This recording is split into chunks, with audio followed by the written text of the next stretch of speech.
5월 7일 목요일 아침입니다. 이 아침에 우리가 함께 살펴볼 말씀은 시편 7편 1절에서 17절까지 말씀입니다. 시편 7편 1절에서 17절까지 말씀 제가 읽어드리도록 하겠습니다. 여호와 내 하나님이여, 내가 주께 피하오니 나를 쫓아오는 모든 자들에게서 나를 구원하여 내소서. 건져낼 자가 없으면 그들이 사자같이 나를 찢고 뜯을까 하나이다. 여호와 내 하나님이여, 내가 이런 일을 행하였거나 내 손에 죄악이 있거나 화친한 자를 악으로 갚았거나 내 대적에게서 까닭 없이 빼앗았거든 원수가 나의 영혼을 쫓아잡아 내 생명을 땅에 짓밟게 하고 내 영광을 먼지 속에 살게 하소서. 여호와여, 진노로 일어나사 내 대적들의 노를 막으시며 나를 위하여 깨소서. 주께서 심판을 명령하셨나이다. 민족들의 모임이 주를 두르게 하시고 그 위 높은 자리에 돌아오소서. 여호와께서 만민에게 심판을 행하시오니 여호와여, 나의 의와 나의 성실함을 따라 나를 심판하소서. 악인의 악을 끊고 의인을 세우소서. 의로우신 하나님이 사람의 마음과 양심을 감찰하시나이다. 나의 방패는 마음이 정직한 자를 구원하시는 하나님께 있도다. 하나님은 의로우신 재판장이시며 매일 분노하시는 하나님이시로다. 사람이 회개하지 아니하면 그가 그의 칼을 가시며 그의 활을 이미 당겨 예비하셨도다. 죽일 도구를 또한 예비하시며 그가 만든 화살은 불화살들이로다. 악인이 죄악을 낳으며 재앙을 베어 거짓을 낳았도다. 그가 웅덩이를 파 만드며 제가 만든 함정에 빠졌도다. 그의 재앙은 자기 머리로 돌아가고 그의 포악은 자기 정수리에 내리로다. 내가 여호와께 그의 의를 따라 감사하며 지존하신 여호와의 이름을 찬양하리로다. 아멘. 네, 오늘의 이 시편 7편은요, 어제 우리가 살펴본 6편과 마찬가지로 다윗의 시편입니다.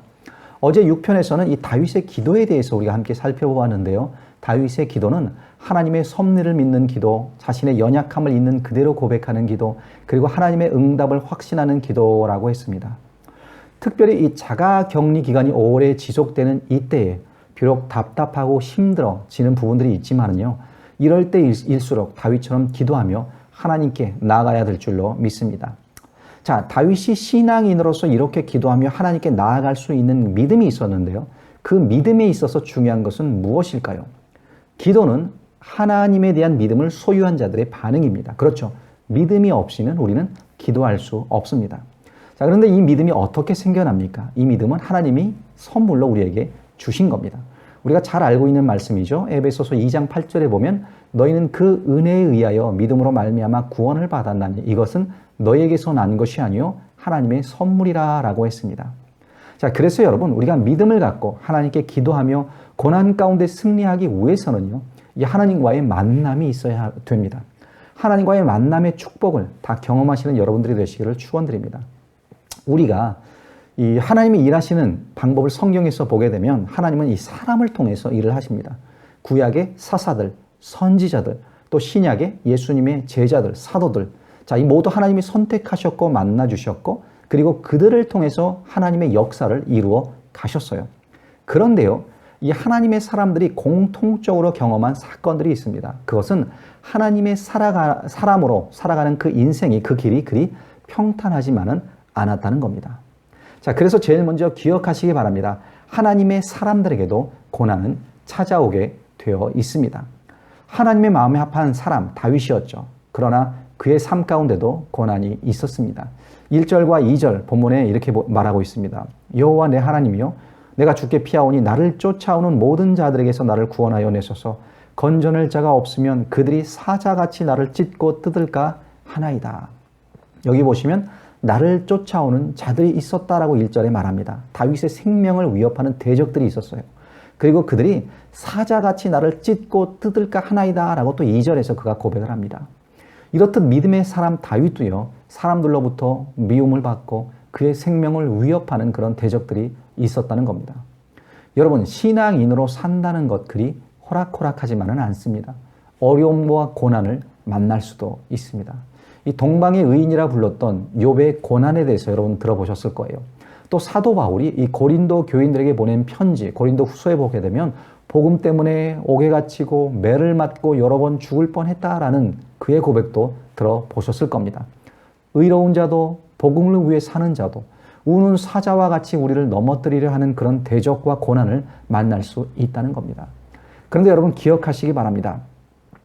우리가 신앙인으로서 이 고난을 만나는 그 삶은요, 동굴의 삶이 아니라 터널의 삶이라는 것을 기억하시기 바랍니다. 자, 이 동굴과 터널은요, 비슷합니다.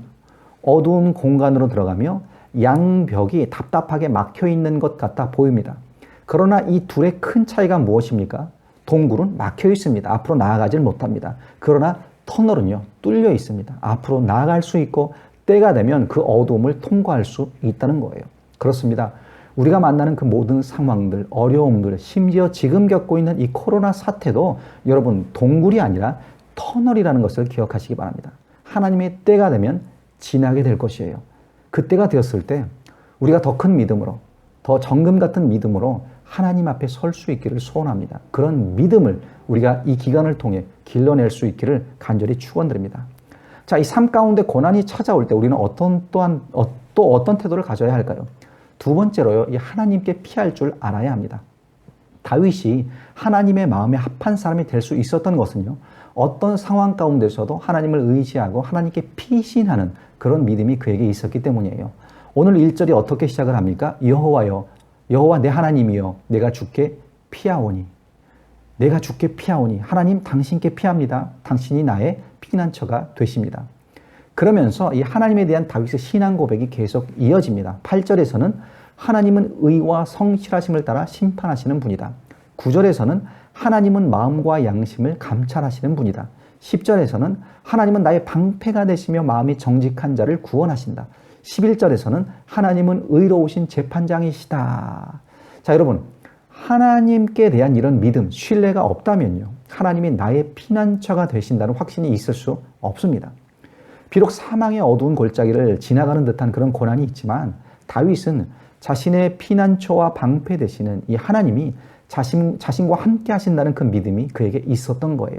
그분이 지팡이와 막대기로 나를 안위하시고 인도하셔서 이 어두운 터널을 지나게 하시고 밝은 빛으로 인도하신다는 확신이 있었다는 겁니다. 어떤 목사님이 이런 말씀을 하셨습니다. 고난을 만났을 때 하나님께 피하라, 그리고 하나님을 깨우라. 하나님께 피하라, 그리고 하나님을 깨우라. 자, 보면 지금 다윗이 그렇게 하고 있습니다. 6절에 보시면 여호와여, 진노로 일어나사 내 대적들의 노를 막으시며 나를 위하여 깨소서. 주께서 심판을 명령하셨나이다. 주님, 나를 위하여 깨소서라고 그가 기도를 합니다. 당연히 우리 하나님은 주무시는 분이 아니십니다. 그러나 믿음이 있다면 하나님께 피하는 것뿐만 아니라요, 그분을 깨울 수 있는 그런 기도가 함께 있어야 한다는 거예요. 하나님을 의지하고 그분의 날개 아래 피할 수 있는 그런 수동적인 믿음과 동시에 그 하나님을 깨우는 적극적인 믿음이 우리에게 있어야 한다는 겁니다. 자, 세 번째로 하나님을 깨우는 그 기도 가운데 감사와 찬양이 함께 동반된 그런 기도가 되어야 합니다. 이 마지막 17절인데요. 내가 여호와께 그의 의를 따라 감사하며 지존하신 여호와의 이름을 찬양하리로다. 자, 이 다윗의 시편들이 가지고 있는 특징들이 있습니다. 때로는 자신의 연약함을 고백하며 한탄하기도 하고요. 때로는 이 원수들로 인해 받는 그 고난 때문에 억울함을 호소하고 원망스러운 말투로 기도할 때도 있습니다. 때로는 눈물과 탄식 가운데 이 뼈가 저리는 듯한 그런 슬픔을 그가 고백하기도 합니다. 그런데 그의 모든 시편은 감사와 찬양으로 끝난다라는 거예요.